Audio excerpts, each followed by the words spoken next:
हिंदू महिलाओं के बीच करवा चौथ के त्योहार का विशेष महत्व है। इस दिन सुहागन महिलाएं अपने पति की लंबी उम्र और खुशहाल जीवन के लिए निर्जला व्रत रखती हैं। लेकिन आपको जानकर हैरानी होगी कि एक ऐसी भी जगह है जहां करवा चौथ का पर्व आते ही गांव में सन्नाटा पसर जाता है, मायूसी छा जाती है।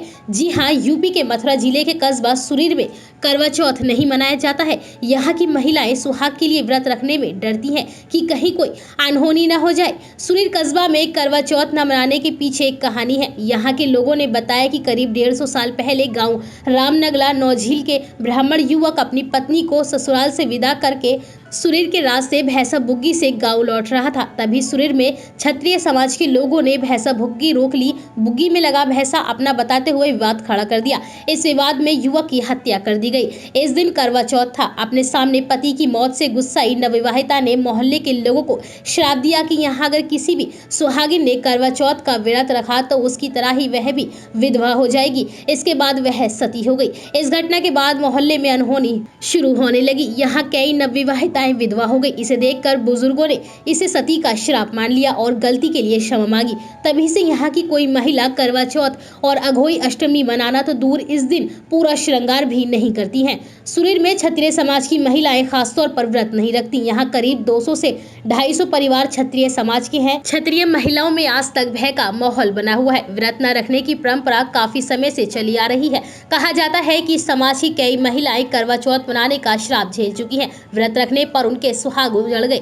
यही वजह है कि गाँव में आज तक डर का माहौल बना हुआ है। यहाँ की रहने वाली ओमती देवी कहती हैं कि वह करवा चौथ के दिन व्रत नहीं रखती बल्कि अपने परिवार की सलामती पर विश्वास रखती हैं। शांति देवी ने बताया कि सती माता अब श्राप नहीं, आशीर्वाद देती है। रही बात करवा चौथ और अघोई अष्टमी न मनाने की, तो वर्षों से चली आ रही इस परंपरा को तोड़ने की हिम्मत किसी में नहीं है। सुरीर के मोहल्ला बाग में ब्याह कर आई नवविवाहिताओं का पहला करवा चौथ है। अपने अपने सुहाग की सलामती के लिए सभी व्रत रखना तो चाहती हैं, लेकिन जब उनके ससुराल वालों ने उन्हें यहाँ की परंपरा बताई तो सब पीछे हट गई। उन्होंने व्रत रखने का ख्याल दिमाग से निकाल दिया। अपने पति की लंबी उम्र के लिए निर्जला व्रत रखना एक सपना बनकर अब उनके लिए रह गया है।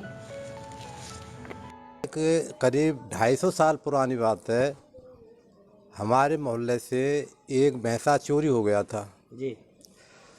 चोरी होने के बाद में वो भैंसा जावली वाले ले गए थे, लेकिन ये पता नहीं था कि जावली वाले ले गए हैं। लेकिन जावली वाले ले गए थे और जावली की लड़की रामनगला ब्याही थी, तो उसकी विदाई कराने के लिए रामनगला वाले जावली गए जी। जावली से वो भैंसा उनको विदा में दे दिया। जो चोरी ले गए थे वो भैंसा उन्होंने विदा में दे दिया जी। उस भैंसे को लेकर के स्यारा बिदौनी होते हुए वो हमारे मोहल्ले से गुजर रहे थे जी। मोहल्ले वालों ने वो भैंसा पहचान लिया कि ये चोरी गया हुआ भैंसा ये हमारा है। तुम कहाँ से लाए हो भाई? उन्होंने कहा कि मैं इसको जो है विदा में जावली से लाया हूँ। मोहल्ले वालों ने कहा ये भैंसा तो हमारा है। आपस में जो झगड़ा होने लगा, खींचातानी होने लगी। खींचातानी के उपरांत विवाद बढ़ गया। विवाद में उन्होंने जो तानाशाही था, इधर मोहल्ला वालों ने लाठी डंडों से उसकी पिटाई की। अनायास ही डंडा उनके सिर पर लगा। सिर पर लगने से वो बेहोश हो गए। बेहोश होकर के गिर पड़े जी। कुछ ही क्षणों बाद वो मर गए। मरने के उपरांत वो सती वहीं पास में ही बैठी थी। उन्होंने ये कहा, ठीक है, तुमने जो मेरे साथ किया है उसका खामियाजा आपको भुगतना पड़ेगा। वो सबकी चिता वहीं जलवा करके वो वहीं बैठ गई। वहीं सती हो गई थी वो? वहीं बैठ गई और उन्होंने स्वयं प्रज्वलित आग करके और उसके साथ ही उसने दाह संस्कार कर लिया जी।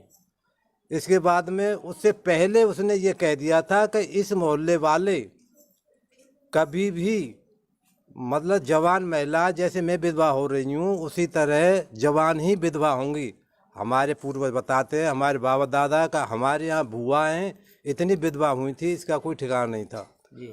और चलते चलते उसने ये कह दिया था कि कोई भी मांग नहीं भर पाएगी, कोई भी हरी चूड़ियाँ नहीं पहनेंगी। अगर पहनेंगी तो उसका खामियाजा गलत उठाना पड़ेगा। इस तरह से ये प्रथा चली आ रही है।